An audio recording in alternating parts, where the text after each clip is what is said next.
masih ABG lah, menuju dewasa lah begitu. Tapi hati-hati, nanti suatu saat nanti kita kan nggak pernah tahu udah kehidupan orang ke depannya kan. Jadi ya udahlah, hati-hati aja, jangan sampai nanti sakit. Hubungan keluarga Onsu kian memanas setelah beredar isu miring mengenai Sarwendah yang melaporkan anak angkatnya, Betran Peto, ke polisi. Kabar burung tersebut mencuat pasca langkah hukum Sarwendah mempolisikan sejumlah akun media sosial atas dugaan pencemaran nama baik. Remaja yang akrab disapa Onyo itu diduga ikut terseret karena dianggap terlalu vokal membela Ruben di media sosial.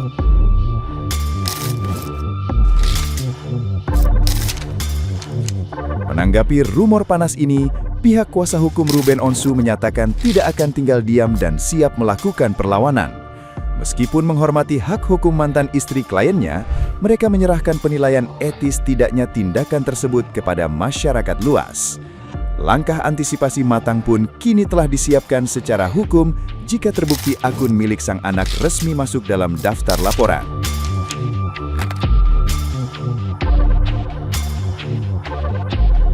Nah, gimana nih menurut netizen yang terhormat? Silakan berkomentar ya. Makin panas saja ya, semakin gak ada titik terang nih kayaknya. Hanya selang 3 hari setelah dilaporin Ruben ke KPAI, Sarwendah ngedatangin Komnas Perempuan dan laporin balik Ruben ke KPAI terkait nafkah dan pengasuhan. Sementara di sisi lain, Betran ngeklaim bahwa Ruben memberikan nafkah secara penuh. Kalian tahu postingan Betran yang ini kan? Kalau pulang anak-anak bareng orang tuanya, jangan sama tante dan om. Emang lanjut sama siapa? Ini secara nggak langsung Betran ngebongkar ke publik bahwa perjalanan ke luar negeri Sarwendah diduga nggak murni hanya untuk anak-anaknya, tetapi ada agenda personal dengan pihak ketiga. Tapi kalau di posisi Betran sekarang serba salah ya. Banyak netizen yang bilang ikut campur lah, inilah, itulah. Padahal mungkin dia bermaksud hanya membela mana yang bener aja kan. Betran Peto minta maaf usai unggahan yang diduga sindir adik Sarwendah. Aku hanya ingin lindungi ayahnya. Ada apa nih? Kok tiba-tiba? Dalam wawancara dengan media, Onyo menegaskan bahwa unggahan tersebut dibuat atas inisiatifnya sendiri. Bahkan Ruben nggak tahu menanggung soal postingannya. Onyo mengatakan ia memahami karakter adik-adiknya, namun nggak ada kejelasan gimana kondisi hubungan mereka saat ini setelah konflik keluarga mencuat. Apakah dia nyampein permintaan maaf itu atas inisiatifnya sendiri, atau ada ancaman dari pihak lain, atau untuk meredakan konflik agar nggak melebar kemana? Benda aja dibilang diangkat dari lumpur, yang ibarat katanya hidupnya sudah lumayan lah, sudah punya inilah gitu. Ya gimana nanti nasibnya Betran ya, atau yang selalu dipanggil Onyo.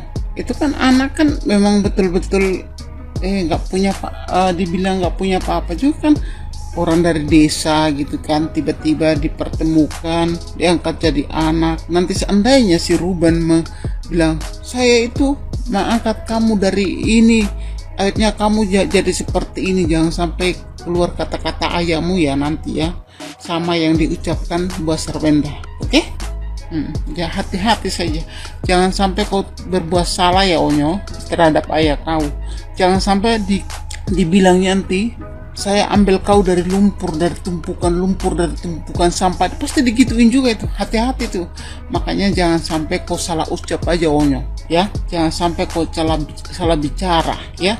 Ini kan umur kamu baru 21 tahun ya, belum apa-apa itu, masih masih ABG lah, menuju dewasa lah begitu. Tapi hati-hati, nanti suatu saat nanti kita kan nggak pernah tahu udah kehidupan orang ke depannya kan. Jadi ya udahlah, hati-hati aja, jangan sampai nanti sakit hati ya. Oke? Aduh, kasihan juga ya. Jadi kepikiran, kenapa Injet? Iya, semenjak si perempuan itu ngelaporin akun-akun, apakah akun aku termasuk juga ya gitu dalam pikiranku. Aku nggak tidur kepikiran ini. Loh, kamu takut Injet? Nggak takut aku, ya kan?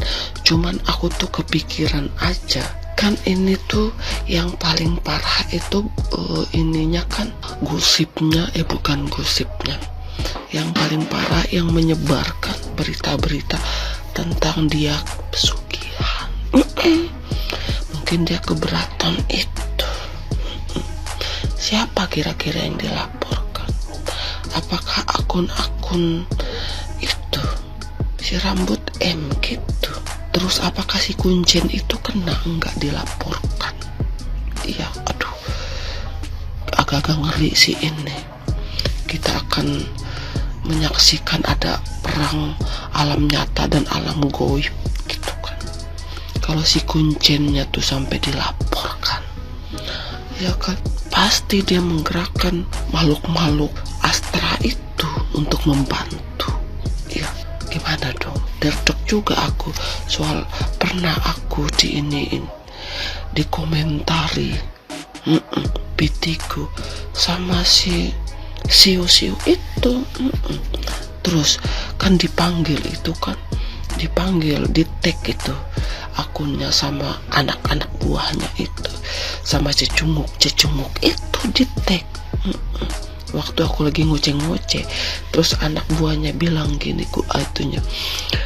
antek-anteknya, Sio masuk sini dong, ada yang ini gitu, ada yang omongin kau. Terus apa jawabnya si Sio? Ya, tim kita sudah ngeliat katanya. Oh Tuhan, aku baru sadar tadi malam. Baru sadar aku kalau pernah akunku dimasukin sama Siu dan berbicara gitu dia. Iya, katanya, iya kita sudah ngelihat katanya.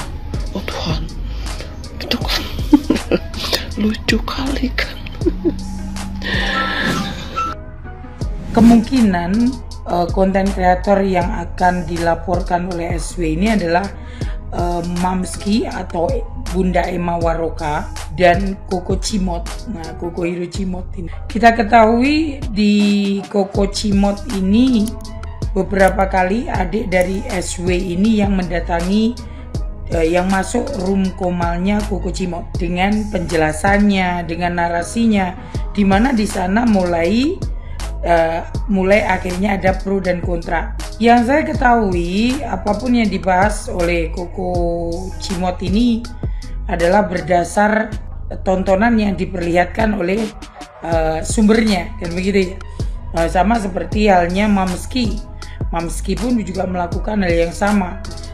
Siapapun konten kreator yang saya tahu adalah sumbernya dari sumbernya sendiri, dari SW sendiri ya, dari video-video SW, dari live-nya SW, dari penyampaian ucapan, bahkan klarifikasi dari para pengacaranya. Sebagai konten kreator hanya mengembangkan cerita saja, dan saya melihatnya Bunda Emma ataupun Bunda Emma Waroka ataupun Koko Cimot hanya membahas sesuai dengan apa yang dilihat dan tertampak. Kalau mereka berdua terkena ataupun mereka ini terkena dalam pelaporan tersebut, saya kira ini malah merugikan SW sendiri.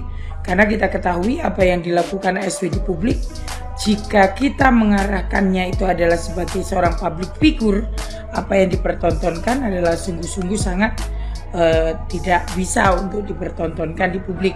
Apalagi dengan sebuah konten komersil kan seperti itu ya. Kita tidak jarang melihat adegan-adegan yang agak isyarat-isyarat aneh gitu ya. Mungkin bagi mereka adalah yang biasa, tetapi bagi publik itu adalah tontonan yang agak sedikit vulgar begitu ya. Dalam hal ini ketika Koko Cimot membahas tentang putri dari Ruben Onsu, ya memang yang tertampak seperti itu, dimana ketika si SW ini mengatakan bahwa hati-hati nanti kamu si Cici bisa mengulti sendiri. Nah, ini kan anak masih kecil ya, nggak mungkin kan mainan medsos, berarti ini kan ya pembiaran bermain medsos kan begitu. Ini saya kira kok merugikan si SW ya dalam pelaporan ini. Ayo wes loh, kita lihat berita selanjutnya. Salam cinta damai dari Kediri. Teman-teman, aku hanya mau klarifikasi aja terhadap list akun-akun sosial media yang dilaporkan oleh Miss S ke pihak berwajib. Sebenarnya list yang menjadi viral ya, Dokcin melihat bahwa banyak video yang menggunakan muka Dokcin. Itu list yang Dokcin dapatkan, maksudnya itu di hari sama pelaporan itu dilayangkan, dan setelah sudah beres, dari teman-teman di akun sosial kiri kanan yang ikut partisipasi dalam perkembangan case-nya Koko R sama Miss S, ya kan? Tapi di sini Dokcin minta tolong pada teman-teman, jangan nelan mentah-mentah list tersebut, ya. Walaupun mungkin kalian sudah banyak yang menduganya kecurigaan akun-akun tersebut, mungkin kalian udah punya bayangan, tapi jangan terlalu kalian langsung serah begitu aja, ya. Jadi penggiringan opini. Yang penting gini, ya, di balik semua laporan ini ada peringatan untuk teman-teman semua yang benar-benar mendapatkan keuntungan dan ikut FOMO untuk namanya terjun di case-nya Koko R dan S ini, ya, semakin tidak bisa dibendung partisipan-partisipannya. Semua hampir dari yang biasa sampai yang luar biasa ikut setiap harinya membahas. Ya, itu namanya masyarakat. Ya, kalian itu hak kalian masing-masing ya untuk kalian mengutarakan pendapat. Namanya ini udah menjadi buah bibir di dunia nyata maupun di sosial media, terutama yang paling mendominasi ya.